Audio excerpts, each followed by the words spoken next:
Bueno, buenos días. Vamos a dar inicio a esta clase, este espacio curricular denominado Seminario Marco Normativo, Socio-Jurídico y Político. Es un término un poco grande y demasiado amplio, abarcativo de muchas áreas y porque justamente en este espacio se intenta abordar la temática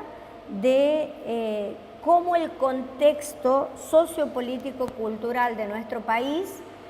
a partir desde el siglo XIX, cuando aún ni siquiera se había constituido como país en términos jurídicos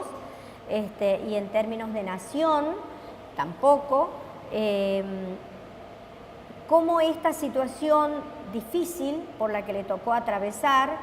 a toda Latinoamérica en general, una vez colonizada y una vez que cada país intentó lograr la independencia jurídica, económica y política y social, de esto no estuvo alejada la República Argentina. Y claramente estas circunstancias, que duraron mucho tiempo en términos cronológicos, casi la mitad de un siglo podríamos decir, fue determinante también en cómo, en lo que aquí nos interesa, la cuestión educativa estuvo influenciada por estas circunstancias difíciles, como acabo de mencionar, en los términos económicos, políticos, culturales, sociales que vivió nuestro país y que tuvieron, vuelvo a repetir, la impronta de una necesidad de organizarlo al país jurídicamente, políticamente, socialmente. Llegar o lograr a la organización jurídica que se logra recién en 1853 a partir de la sanción de nuestra Carta Magna, que es la Constitución Nacional, y que es un momento que significa un quiebre, digamos, importante para bien, porque a partir de ese momento nos constituimos en un Estado organizado jurídicamente. Hasta ese momento fue muy difícil pensar en un país que, reitero, necesitaba organizarse, organizar su territorio. Esto costaba mucho porque en el territorio teníamos la amenaza permanente de los países limítrofes que nos disputaban el territorio, tales como Brasil, Chile, Paraguay, con los cuales tuvimos guerras muy sangrientas, muy dolorosas. Y luego también podemos decir que en el ámbito interno, esto no fue tampoco ajeno al ámbito interno, las guerras o luchas fratricidas entre hermanos, las disputas de los caudillos en cada provincia por sentar su autoridad o su autoritarismo. Todas estas circunstancias hicieron que debiéramos transitar mucho tiempo, muchos años, para lograr consolidar la paz interior y lograr consolidar un país que pudiera pensar sanamente en una organización política, jurídica y sobre todo educativa. Los hitos históricos, tales como el 25 de mayo de 1810, la independencia conseguida en 1816, son hitos que marcaron sin lugar a dudas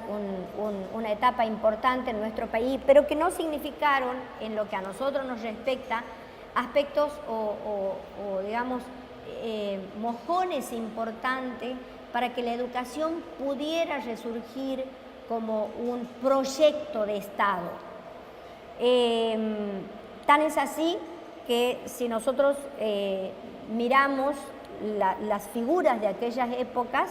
podemos ver que en la época colonial la educación era una educación que se impartía en los ámbitos de la alta sociedad y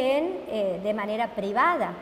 El Estado no asumía el rol que le competía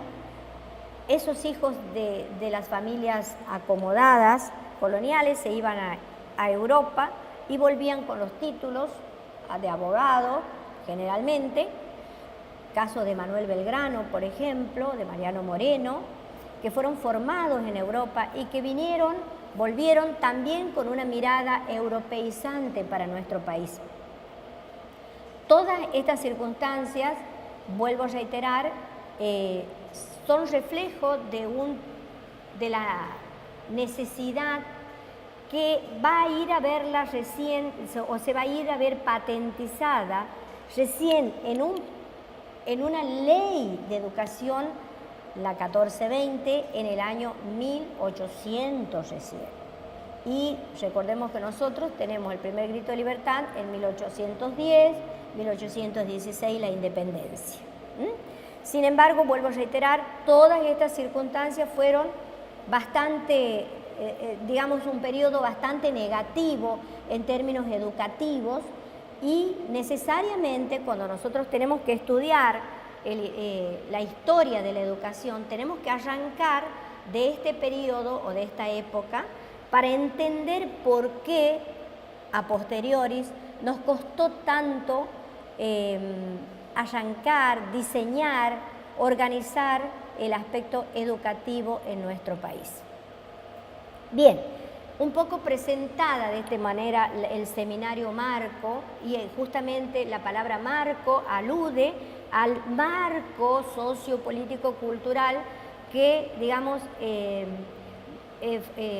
estructuró de algún modo los proyectos educativos que nuestro país debió llevar adelante. La materia, digamos, básicamente alude a esta situación, y las unidades que vamos a ver, que obviamente tienen que ver en forma ordenada y sistematizada con este proyecto de espacio curricular. En la primera unidad vamos a ver cómo los distintos estados, oligárquico, el estado moderno, el estado posmoderno y el estado possocial, que así lo divide el módulo de la materia, y los distintos textos bibliográficos, especialmente Tedesco, que lo tenemos aquí en la educación en América Latina, Tedesco Juan, aluden a toda a este desarrollo difícil, vuelvo a reiterar, pero que a lo largo del tiempo, por suerte, fue depurándose. Decía que la unidad 1 habla de los estados. En la unidad 2 vamos a ver las transformaciones sociales, políticas, ya en el siglo XX. Vamos a abandonar el siglo XIX y vamos a entrar al siglo XX para ver de qué modo el impacto de la educación, de la tecnología y de la globalización van a impactar de manera muy, muy importante en el ámbito educativo. En la unidad 3, en el módulo que nosotros tenemos de estudio y que ya se está modificando, está inserta el estudio de la Ley Federal de Educación. Como esta ley federal no está vigente ya porque ha sido reemplazada por la 26206, la LEN o Ley Nacional de Educación, en esa unidad generalmente en el espacio curricular, como es una ley de público conocimiento y en especial una ley muy trabajada por las alumnas desde el Consejo de Educación y desde los proyectos educativos que se llevan a cabo en las distintas escuelas, normalmente hacemos un trabajo de tipo práctico para verificar cuáles son los aspectos que de la ley podemos extraer para poder calificar o optimizar nuestro desarrollo como docentes en el aula. Y en la última unidad, que es la unidad referida a la Ley de Educación Superior, estudiamos, como su nombre lo indica, la Ley de Educación Superior, estudiamos y entendemos cuáles son o cuáles han sido los antecedentes de esta ley y podemos sintetizarla en 4 o 5 aspectos fundamentales que los vamos a ir viendo a medida que desarrollemos cada uno de los módulos. Bueno, hecha esta primera aproximación, vamos a entrar al estudio de la unidad 1, que nosotros lo tenemos en etapas, denominado, que lo tenemos como Power Etapas, y empezamos en este Power con el Estado oligárquico liberal. Este Estado oligárquico liberal, que es de fines del siglo XIX, comienza o arranca a fines del siglo XIX, como su nombre lo indica, es un Estado oligárquico. La oligarquía alude a un gobierno manejado por grupos de poder. No es un gobierno elegido por la voluntad popular, sino que son grupos de poder sustentados o amparados por una casta política y sobre todo económica que durante mucho tiempo gobernaron nuestro país. Claramente, si esto es así y si los gobernantes pertenecían a una clase política económica muy adinerada, claro es que el proyecto político que ellos llevaban a cabo tenía que ver con los intereses de esta clase oligárquico-liberal. Por lo tanto, pensar en este momento y en este Estado liberal en una educación para el pueblo, en una educación democrática y participativa, era casi imposible. Entonces, este Estado oligárquico liberal se va a configurar en el ámbito sociopolítico con una participación política solamente a cargo del sector dirigente. Hay una organización temprana que tiene que ver con la inmigración europea, con el aporte de la inmigración europea, que en ese momento va a venir a producir un impacto social, económico, y también lo vamos a ver más adelante, una proyección que va a tener impacto en el ámbito educativo y que, va a producir una heterogeneidad social muy importante que como consecuencia más inmediata va a producir el surgimiento de las clases medias en nuestro país. No olvidar que hasta ese momento estábamos hablando de una clase dirigente social, instalada en lo que nosotros llamamos la burguesía nacional, y que, la clase alta y la clase baja, con el aporte de la inmigración europea, en la cual, como siempre lo decimos, muchos de nosotros somos productos de esta inmigración, venimos de los barcos, de los italianos, de los españoles, de los árabes, y esta impresionante masa inmigratoria que llega a nuestro país es la que va a diseñar de algún modo un nuevo contexto social, político y económico, vuelvo a repetir, que va a impactar también en el ámbito cultural de nuestro país. Muy importante el tema de las clases medias, que van a ser o van a estar constituidas por este aporte inmigratorio tan valioso y tan importante en nuestro país. Bueno, decimos aquí que en esta parte el Estado tuvo como objeto también consolidar la identidad nacional. ¿Y esto por qué? Porque justamente, tal como había dicho al comienzo de la presentación de este seminario, uno de los aspectos más importantes que definen a un país son los símbolos, los sentimientos y aquel pertenecer a una nación, que es lo que nosotros llamamos la identidad nacional. Nosotros, los argentinos, no la teníamos porque, reitero, en principio pertenecíamos al virreinato del Río de la Plata, es decir, una nación que no estaba definida, sino que tenía límites difusos, con el peligro permanente de las corrientes que venían a colonizarnos y a quedarse aquí para siempre. Y esto marca o tiñe también gran parte de la etapa, de la primera etapa de este Estado oligárquico, que también intentó definir un proyecto para conseguir la famosa identidad nacional. En el ámbito económico, el modelo económico agroexportador es lo que nos distingue, es lo que, nos distingue, y yo diría a partir de ese momento es un sello definitivo que le queda a nuestro país, porque es muy difícil constituirnos en un país industrial, sino que básicamente somos un modelo agroexportador, es decir, exportamos los productos agropecuarios al exterior.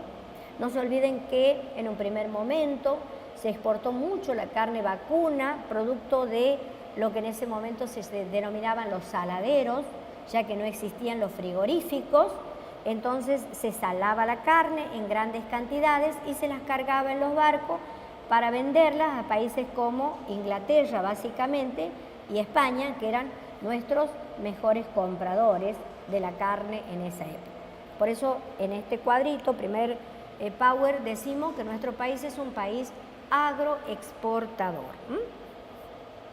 Aquí también hablamos de ya un principio de financiamiento de las escuelas públicas, porque, a ver, en este momento, en lo educativo, hay un proyecto o la educación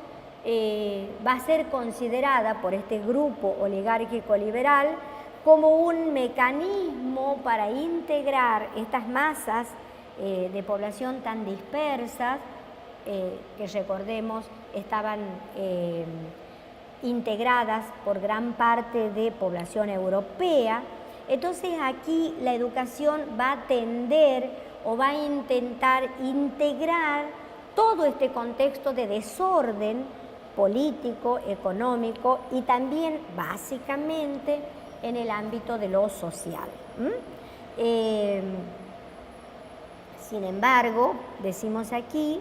que el Estado, este Estado oligárquico, es un Estado centralista, es un Estado con una impronta estatista, valga la redundancia. ¿Por qué centralista? Y porque no nos olvidemos que en esa época todo, y bueno, yo creo que no hay mucha diferencia con lo que hoy pasa, todo se definía y todo se resolvía desde este Estado oligárquico liberal asentado en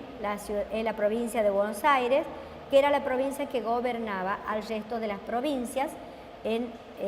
ubicadas muy lejos, no solo en términos geográficos. No nos olvidemos que en esa época no existían los medios de comunicación que hoy tenemos, por lo tanto las distancias no solo eran distancias en términos geográficos, sino también en términos comunicacionales, básicamente. Esto hacía que las provincias deban sufrir un abandono, una postergación muy grande, y por eso hablamos de un Estado altamente centralista. ¿Cuál es la nota más importante de este periodo en el ámbito educativo? Porque hasta acá estamos viendo cómo el Estado y las cuestiones sociales, políticas y económicas van a ir definiendo un panorama. ¿Cuál es el dato más importante en el ámbito educativo en este momento?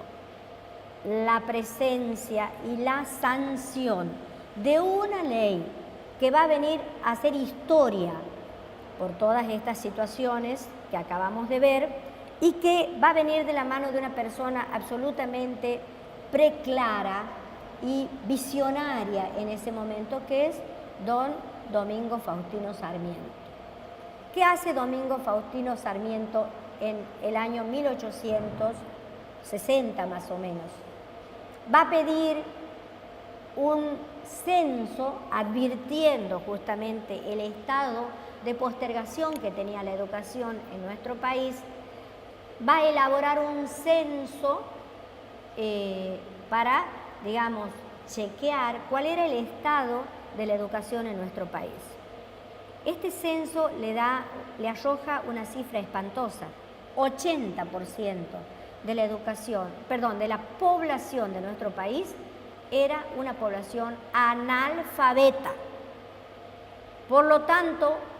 ahí es cuando surge la frase gobernar, que hay que educarlo al soberano. Es ahí en donde, a partir de este dato tan terrible y tan fundamental de la realidad argentina, es cuando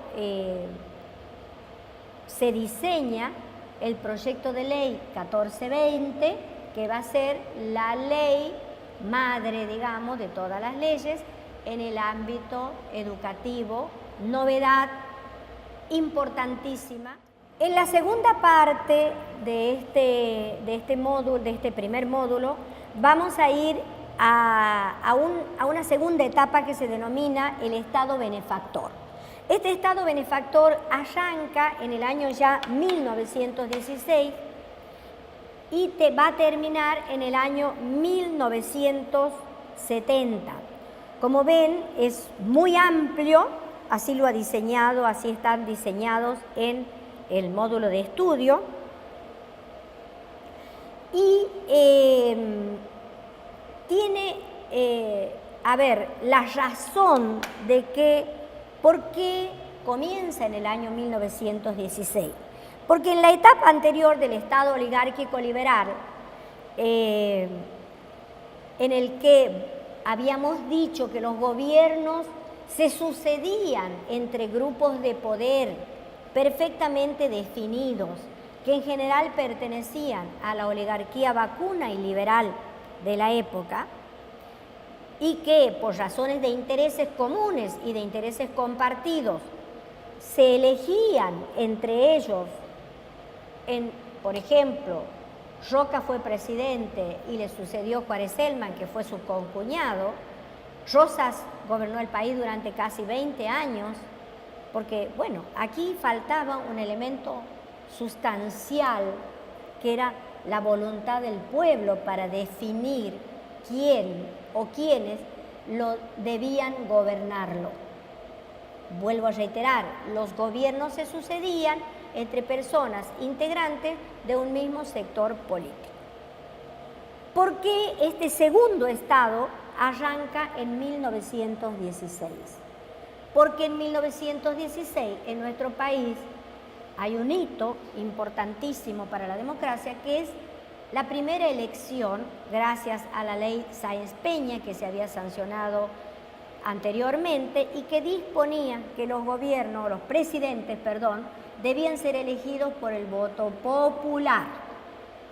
Entonces, primera elección popular en nuestro país se produce en 1916 con la asunción del primer presidente originado o elegido en el voto popular, que es el doctor Hipólito Yrigoyen. A partir de ahí comienza un nuevo Estado, nos olvidamos del Estado oligárquico, y comienza el Estado denominado benefactor. ¿Por qué benefactor? Porque justamente al ser un gobierno nacido de las clases populares, que son las que lo habían elegido democráticamente a través del voto, puesto en la urna, y no de los acuerdos surgidos entre clases adineradas, claramente la visión de este nuevo gobierno va a ser diferente. Entonces, hablamos ahora de un Estado, reitero, de un Estado benefactor, porque va a ser un periodo en el que vamos a contar con la política educativa de Hipólito Yrigoyen primero y de Perón, de Juan Domingo Perón, a posteriori, que fueron gobiernos que marcaron una impronta totalmente diferente a la del Estado oligárquico liberal. ¿Por qué? Porque son dos gobiernos nacidos de la voluntad popular, democráticos por ende, y además claramente con una visión absolutamente beneficiaria o beneficiadora del pueblo, claramente apoyada en un proyecto educativo muy diferente al del Estado oligárquico liberal. Este Estado benefactor en el ámbito sociopolítico afianza, digamos, se caracteriza por un afianzamiento de los sectores favorecidos por un proceso de industrialización en ciernes. Es decir, fíjense ustedes cómo tiene todo esto una hilación. Y yo les había hablado en la etapa anterior que la carne que nosotros exportábamos se salaba para que no se descomponga en el camino, porque los viajes en barco eran muy largos. Se la salaba y así se la podía conservar, como hoy es el charqui, por ejemplo. Bueno, en esta etapa ya tenemos, gracias a Dios, un proceso de industrialización en cierne que, por ejemplo, ya contamos con los frigoríficos, lo cual nos permite mandar la carne o enviar una carne en condiciones diferentes a las anteriores y poder vender mucho más nuestras carnes vacunas, que son básicamente, digamos, un pilar fundamental de nuestra riqueza argentina. Es así entonces que hay un proceso de industrialización basado en una tecnología que va creciendo y por lo tanto un crecimiento del mercado interno,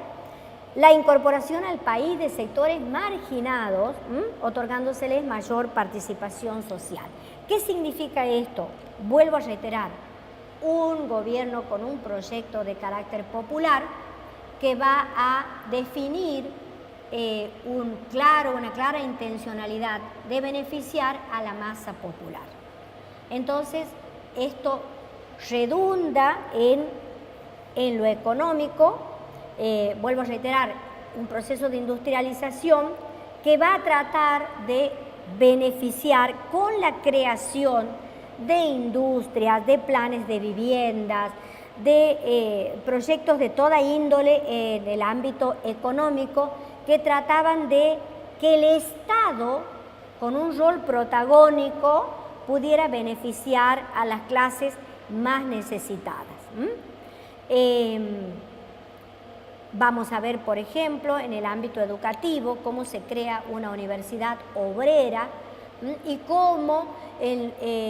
también en el ámbito educativo se va a tender a generar escuelas profesionales donde se enseñan o se prepara técnicos como electricistas, gasistas, soldadores, etcétera, y en las mujeres, las famosas escuelas profesionales de mujeres, donde se les enseñaba a coser, bordar, tejer, todo ello con un objetivo fundamental que era preparar al pueblo y prepararlo o capacitarlo como mano de obra útil para que pueda trabajar y pueda producir económicamente. Claramente estamos viendo un matiz social, económico y político absolutamente diferente al del Estado oligárquico anterior. Decimos acá que la educación va a ser ya considerada como un derecho del ciudadano y como una estrategia de capacitación de mano de obra, que es lo que acabo de explicar, un derecho del ciudadano, ya no como un proyecto político sumado al proyecto de poder de una clase determinada, sino un proyecto que sirva la educación sirviendo al país, sirviendo al ciudadano. 1918 tenemos otro hito importantísimo, que es la reforma universitaria, y al tema de la reforma universitaria lo vamos a explicar y lo vamos a ahondar en la unidad 4. Y terminamos este primer power del Estado benefactor diciendo que la formación del ciudadano para el trabajo es, digamos, un objetivo fundamental en el ámbito educativo, la formación de recursos humanos que puedan servir o que puedan aportar a el ámbito productivo de nuestro país. Muy importante, un Estado muy importante, vuelvo a repetir, que va a consolidar un proyecto educativo totalmente diferente al del Estado oligárquico liberal. Seguimos con el Estado benefactor en este tercer power y decimos que el Estado, digamos, enfatiza un rol intervencionista. ¿Por qué? Porque a este Estado oligárquico liberal, que no le importaba nada y que no le interesaba básicamente trabajar para el pueblo, lo va a suplir un Estado demasiado interesado, demasiado protagonista en las políticas tanto económicas como educativas y como sociales de nuestro país. Un Estado, por eso hablamos de un Estado de neto carácter intervencionista, que sobre todo, digamos, hacemos alusión a la etapa del general Perón, no tanto a la etapa del otro presidente, del primer presidente al que aludimos, que fue el presidente Hipólito Yrigoyen, que tiene sus grandes logros. No nos olvidemos que el guardapolvo blanco, que trataba de, digamos, igualar las condiciones sociales, porque tratábamos de tapar aquellas diferencias sociales venidas del Estado oligárquico liberal, y luego, reitero, a Yrigoyen le continúa Perón con una alta intervención del Estado en el ámbito educativo y en todos los ámbitos, en el ámbito político, en el ámbito educativo, una fuerte intervención estatal. Con el derrocamiento del general Perón, esta impronta del Estado se va a modificar totalmente y va a venir un Estado desarrollista que permitirá consolidar una parte de la democracia política y sobre todo va a tender a la modernización de la sociedad. Cuando hablamos de Estado desarrollista estamos hablando del Estado o del gobierno del general Frondizi. En lo educativo se va a crear la Comisión Nacional de Aprendizaje y Orientación Profesional, muy importante, reitero, en un diseño educativo que tiende a incorporar a las masas populares a la educación. Fíjense ustedes que se crea la Universidad Nacional Obrera, que después por alguna razón dejó de funcionar, y se promovió la investigación científica tecnológica en nuestro país. La Universidad Obrera Nacional era una universidad destinada básicamente a los trabajadores e intentaba la formación profesional de los trabajadores. Una universidad obrera, como su nombre lo indica, absolutamente gratuita y con un ingreso irrestricto para la gente que trabajaba. Decimos también que hay un fuerte incentivo de la investigación tecnológica, muy importante, la investigación científica nacional y tecnológica, y hay una visión centrista del papel de la educación. ¿Por qué? Vuelvo a reiterar, porque el papel de la educación lo toma el Estado, lo dirige el Estado, lo financia el Estado, y el Estado lo direcciona básicamente a, digamos, sustentar y solventar la educación en las masas populares. Bien, vamos al tercer power entonces, al cuarto power, donde estamos ya en la crisis de este Estado benefactor, porque bueno, como toda experiencia histórica tiene su comienzo y tiene su fin, y acá vamos a ir en este tercer power a abordar la crisis del Estado benefactor. Hay un agotamiento de este Estado tan beneficioso y tan generoso que un poco como crítica podemos decir que se le va la mano en la generosidad con la que maneja los fondos públicos, y hay un agotamiento del Estado benefactor y una imposibilidad de sostener, lo que acabo de decir, estas políticas redistributivas. Redistributivas significa redistribuir en todos los sectores las partes del presupuesto nacional. Claramente en lo histórico esto se condice con el derrocamiento del general Perón y con un clima de caos y de violencia que le va a suceder a estos gobiernos populares y democráticos, que va a imperar en el conjunto de las relaciones políticos, sociales y económicos en el país. En lo económico, particularmente, se va a vivir una profunda crisis que no solamente se verifica en nuestro país, sino que esto tiene que ver con el estado del mundo en general. En el año 1970 se produce lo que se denomina la llamada crisis del petróleo. Hay un aumento en los países árabes, un aumento, digamos, demasiado fuerte o demasiado alto de los precios del petróleo. Y ustedes saben que el petróleo impacta en las naftas, en los hidrocarburos y en todo lo demás. Entonces, este fuerte impacto del aumento va a incidir en la economía de los países más pobres como los nuestros y va a producir un caos económico muy grave y muy generalizado. Como consecuencia de ello vamos a tener en el año 1975 una alta inflación y recesión, periodos de estancamiento, de desinversión y de desindustrialización que se va a verificar prácticamente hasta el año 1990. En lo educativo, esta crisis del Estado benefactor, el Estado se va a correr de esta función tuitiva o protectora que tenía de la educación y va a haber un nuevo cambio en el ámbito educativo, reforzado por el papel ideológico, los aspectos ideológicos en el ámbito educativo. La política educativa se va a vincular básicamente a la necesidad de restablecer el orden, que va a venir de la mano ya de los gobiernos militares, y la intención de disciplinar y ordenar el funcionamiento de las educaciones educativas, que reitero, hasta ese momento habían tenido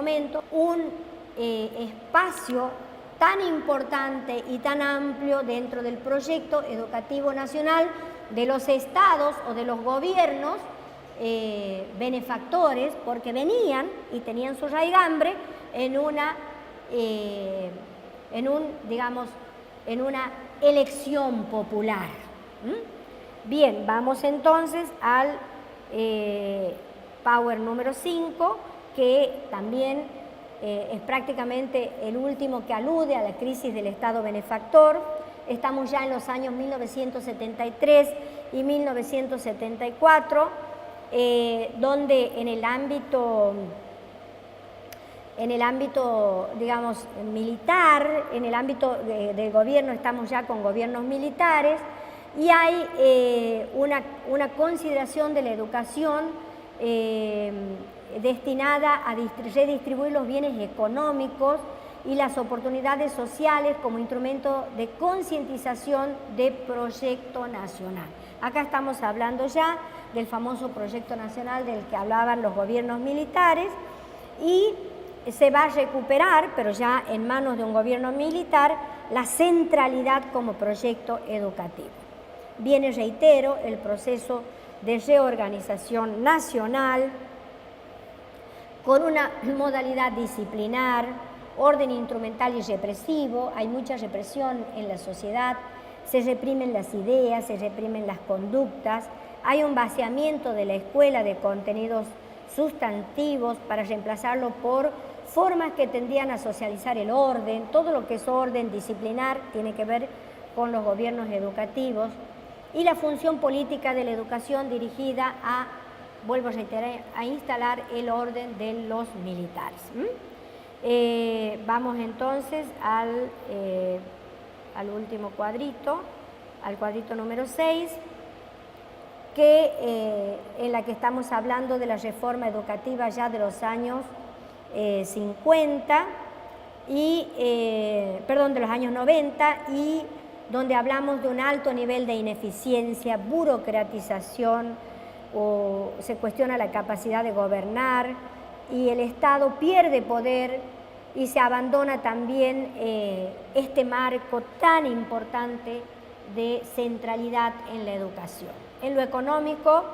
hay una reducción del gasto público muy fuerte, hay un endeudamiento externo con el Banco Mundial, con el Banco Interamericano de Desarrollo y una dificultad para conducir con éxito los modelos. En el ámbito educativo que es lo que a nosotros nos interesa, en el año 1993, de la mano de la conducción del presidente Menem en ese momento, se va a sancionar la Ley Federal de Educación, que intentaba, a través de los famosos CBC, restaurar la calidad y la eficiencia educativa. Sin embargo, bueno, también en el año 1993 vamos a asistir a las famosas leyes de transferencia educativa, en la que vamos a asistir a la transferencia de los establecimientos educativos, primero los niveles de adultos, después los niveles medios y después los niveles inferiores, que van a venir a transferirse a las provincias que económicamente no estaban en condiciones de recibirlo. Por lo tanto, esto va a producir un caos económico también en el ámbito de la educación. En el año 1995 se sanciona la Ley de Educación Superior, que ya la vamos a ver en la unidad 4. Finalmente, arribamos al último estado, que es el estado postsocial, y que refiere a la crisis del 2001 hasta la actualidad. Hay una exclusión social, violencia social, es un estado, digamos, marcado por las necesidades económicas, por una profunda crisis social y económica, y vuelvo a reiterar, en lo educativo, la ley de financiamiento educativo, y básicamente lo más importante es que en el año 2006, ya con un nuevo presidente, 1983, omití decir que vamos a asistir a la restauración de la democracia de la mano del doctor Alfonsín, y en el año 2006, de la mano del doctor presidente Kirchner, vamos a asistir a la sanción de una nueva ley, que es la Ley Nacional de Educación, la 26206. Con esto hemos terminado la unidad 1.